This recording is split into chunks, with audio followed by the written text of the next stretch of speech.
Bismillahirrahmanirrahim. Alhamdulillah. Assalatu vassalamu ala rasulillah.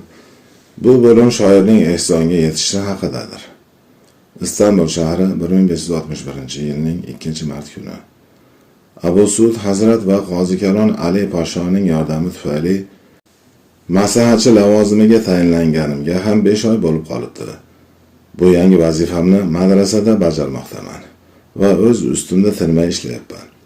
Qozi Kalon va juda ko'p davlat arboblariga taqdim qilgan qasida va g'azallarim ortidan davrog'im tobora oshib bormoqda.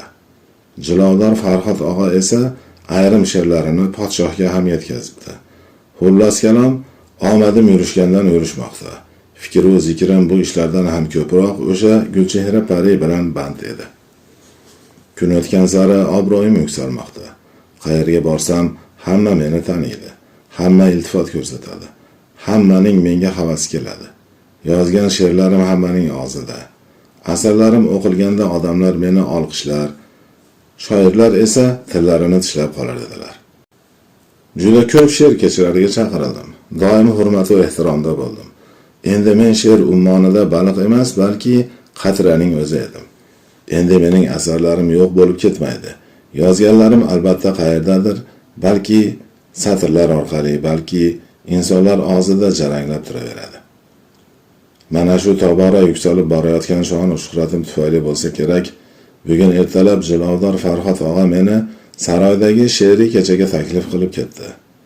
Sulton Sulaymon bilan bitta she'riy kechada bo'lib, unga she'rlarimdan o'zim o'qib berishimni o'ylab hayajonlanyapmanmi yoki es-hushimni o'g'irlagan o'sha Feruza ko'zli dilbarni yana bir bor ko'rish ehtimolim bor ekanidanmi, buni o'zim ham bilmayman. Mana chorqira tosh to'shalgan, saroyga olib boradigan ko'chadan vazmin qadamlar bilan ketib bormoqdaman. Shoshmay odim otmoqdaman. Chunki yo'lga vaqtli otlanganman. Ichim to'la hayajon. U yoq bu yoqni aylanib asta boryapman. She'r kechasining boshlanishiga hali 1 soat va 15 daqiqa bor. Urumlik og'aynim Nikogosning oldiga kirsam-ekan. Yumaloq ko'zoynak va ingichka mo'ylovli Nikogos doim borganimda menga boshdan oyoq razm soladi. U har xil siyohlar tayyorlab o'zining do'konida sotadi. Uning do'konida atirgul isli, mushk bo'yli, sunbul hidli o'nlab tur siyohlar bor. U bilan tanishib qolishimning sababi ham shu edi aslida. Men doim siyohni Nikogosdan olaman. U o'z ishining mohir ustasi. Uning do'konida atirgul rangida qizil siyoh, qondek quyuq qizil siyoh, ohu ko'zi kabi qora siyohlar bor. Do'koniga kirib, eshikning tagida mana shu xushbo'y siyohlar isini hidlab, xushbo'y o'simlik shirasi qo'shib tayyorlangan bir finjon qahva ichib olsam ekan. Mana ro'paramda Nikogos. U to'q jigarrang fartuq taqib olgan. Burniga kichkina yumaloq ko'zoynak qo'ndirgan. Uning ingichka mo'ylovi va unumsiz sho'r tuproqli dalani eslatadigan kallasiga qaragan odamning kulgisi qistaydi. Tag'in o'zidan oldin qorni kirib kelishini aytmaysizmi? Shu besonaqay bo'y bastiga qaramay chaqqon harakat qiladi bu odam. Nikogos ko'zimga bugun tashvishli ko'rindi. Tinchlikmi Nikogos usta nimadir bo'ldimi deyishim bilan yalt etib menga qaradi. U bilan ko'rishmaganimizga ham ancha bo'lib ketibdi. "Iya, keling Abdulboqiy og'a, xush kelibsiz. Qadamingizga hasanot. Ko'rinmay ketdingiz anchadan beri" deb turgan payti bir yoshgina shogird bola kirib keldi va uning yoniga yaqinlashib, qo'liga kichik bir maktub tutqazdi. Ikkimiz nima bo'layotganini tushunmay, bir-birimizga tikilib qoldik. "Qani acha qolsangchi, Nikogos usta, maktub nima haqida ekan bilaylik axir." "Nima, qaysidir nozanin dilbar sizga bu boladan sevgi izhori jo'natibdimi?" dedim unga jilmayib. U maktubni ochib o'qib yuzi o'zgardi. Ajablanib qolgani ko'rinib turar edi. Xatni menga uzatdi. Xat bir necha satrdan-gina iborat edi. Atirgul tusli siyohla umrim daftarini qoraladim. Endi menga shunday siyoh jo'natganki, qoradan qizilni ayirib olayin. "Bu nima degani Nikogos usta? Bunday gaplarni sizga kim yuboradi o'zi? Buni yozgan odam sizdan qanday javob kutishi mumkin?" deb so'radim. "Buni menga narigi do'konlardagi ustalar yozib jo'natishadi. Ular menga doim shunday deyishadi. Bu ishni sen kabi bir rumlik ajnabiy qanday ham eplar edi?" Bu kasb sening qo'lingdan keladigan ish emas. Bu ishni to'xtatib boshqa ish qila qol. Bu ishga ishqi tushmagan odam uni eplay olmaydi. Sen qayerda-yu, o'z kasbiga ishqi tushish qayerda? Sen ishq nima ekanini bilarmiding? Ota-bobolaring, qarindoshlaring qilgan ishni qilavergin-u, bu ishni bas qila qol. Bir qarab ko'rgin, ota-bobolaringning lug'atida ishq degan so'z bormikan o'zi?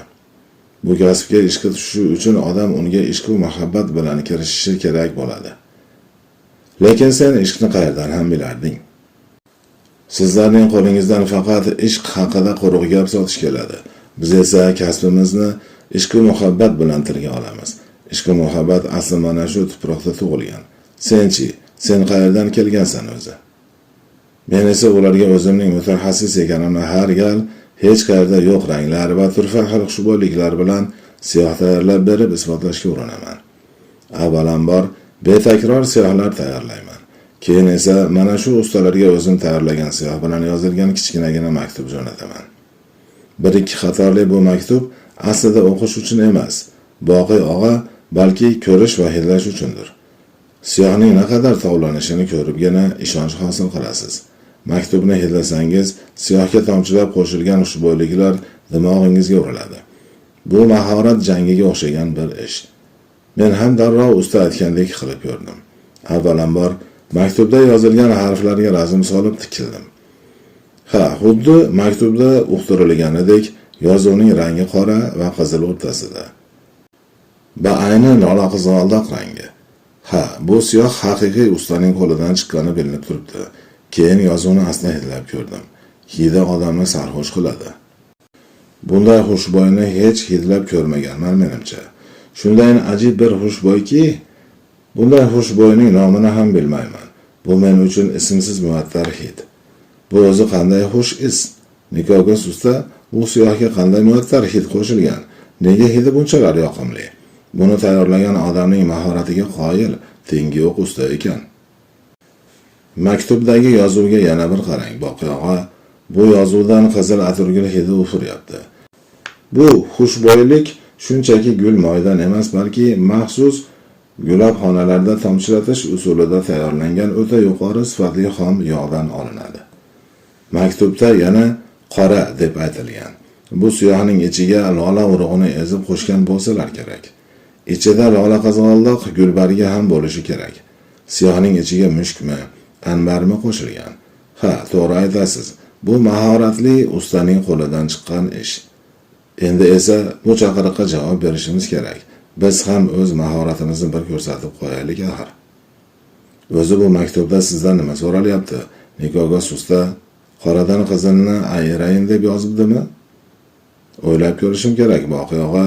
Qora rangda tovlanadigan qizil rangli siyoh tayyorlash haqida o'ylayapman. Bu siyoh tayyorlash ishining o'zi bo'lmas ekan.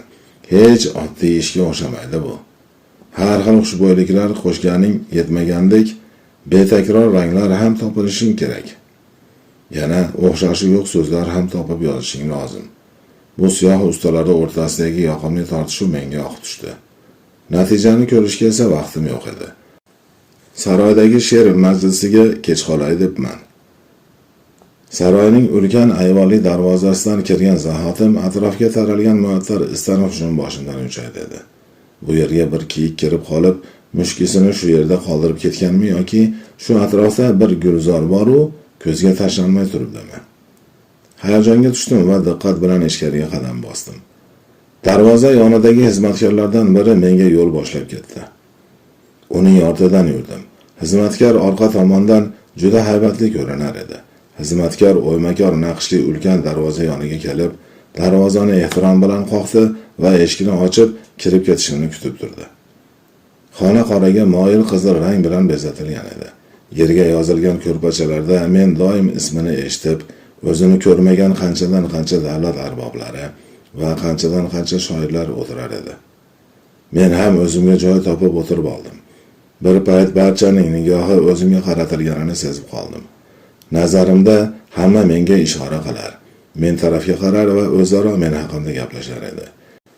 Shu payt ichimda yolqinlanib turgan olov go'yoki ularning nigohlariga ko'chib o'tgan va ularning bor diqqat e'tiborlarini menga jalb qilgan edi. Bu she'r kechasida taxminan 20 chog'liq odam qatnashayotgan edi. Katta davra qurib o'tirib olganlar. O'rtada esa turli tuman sharbat, turfa xil mevalar bor. Har turli pishiriqlar, yahna ovqatlar muhayyo. Birdaniga ichimni o'zgacha hayajon qopladi. Dasturxonga nozu ne'matlarni tortiq qilishga To'ti xotun kelib qolsa-chi? Bu ziyofatning soqisi u bo'lsa-chi? Shunday bo'lsa, men qanday qilib nafas olaman? Uning gul chehrasidan o'zimni o'girib qanday qilib she'r o'qiy olaman? Boshqalar ham men kabi uning gul chehrasini ko'rib qolib, qalblariga shu qizga erishish fikri tushib qolsa-ya. Bu yerdagilardan kimdir uning gullarining ham hasadini keltirgudek xush ismini mendan ko'proq dimog'iga tortsa-ya. Har tugul ziyofatga xizmat qilish uchun bir yigit kirib keldi. U ichkarida eshikning shunday yonginasida xizmatga shay bo'lib tikilib turar edi. Ko'p o'tmay ichkariga olamparaq Sulaymon xon kirib keldi. Boshida shoyi qalpoq, egnida taftadan tikilgan yaktak kiyib olgan sulton o'ziga tayyorlangan joyga kelib tizzalab o'tirdi. Hammaga ma'lumki, sulton tavozili inson edi. Shunga qaramay, u tashqi ko'rinishiga juda e'tiborli bo'lib, doim bejirim ko'rinishga harakat qilardi. Uning jannat makon otasi Sulton Salimxon esa zohidlikni qattiq ushlagan inson sifatida mashhur edi. Odamlar orasida tillarda doston bo'lgan bir hodisa ham shunday holatdan xabar beradi. Bir kuni Salimxon qimmatbaho toshlar bilan bezalgan qalpoq va taftadan tikilgan yaktak kiyib olgan o'g'li Sulaymonni ko'radi va "Bu nimasi o'g'lim? Onangizga kiyishga hech narsa qoldirmaganga o'xshaysiz-ku?" deb qo'yadi. O'sha shahzoda Sulaymon mana hozir ulkan davlatning muzaffar hukmdori Sulton Sulaymon Qonuniy bo'ladi. O'ziga ajratilgan joyda xuddi biz kabi tizzalab o'tiribdi. Yoshi ham ancha joyga borib qolgan. Soqolidagi oqlar qoralardan ko'proq, biroq ko'zlari olovdek porlaydi. Men bu kabi majlislarning odobidan hali xabarim yo'qligi bois avvaliga shunchaki qarab o'tirishim lozimligini tushundim. Butun diqqat e'tiborim hukmdorga qaratilgan. Atrofimda aytilayotgan gap so'zlarni tinglash u yoqda tursin eshitmayapman ham. Sulaymon xonni o'zgacha hurmat qilaman. Unga qaraganimda ko'zimga podshohdan ham ko'ra bir shoir, farzanddan ham ko'ra bir ota timsoli bo'lib ko'rinadi u. Ota bobosidan meros qolgan qirg'iy burni, yillar o'z izini qoldirgan yuz ko'rinishi bor edi. Nigohlarida yaqinlarini shodaylagudek, dushmanlarini xafa qilgudek ulug'vor ifoda. Soqolida esa bahorga nihoya yasagan qish shukuhi jilva qilar edi.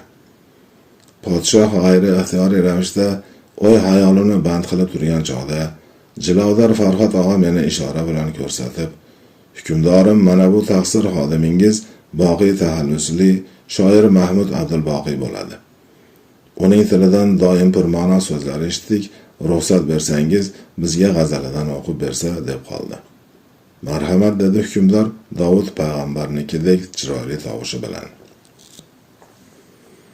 Shu payt hayajon bosib, yuragim orqamga tortib ketdi. Tilim kalovlanib, nimalar o'qib berdim, nimalar deb aytdim o'zim bilmadim ham. Bir nafasda darrov g'azalini o'qib tashladim. Boshimni ko'tarib birinchi ko'zim tushgan manzara, buni hech qachon unutmayman. Sultonning ko'zlarimga tikilib jilmayib turgani va og'zidan deyarli tovushsiz chiqayotgan barakalloh, mashalloh degan olqishlar edi.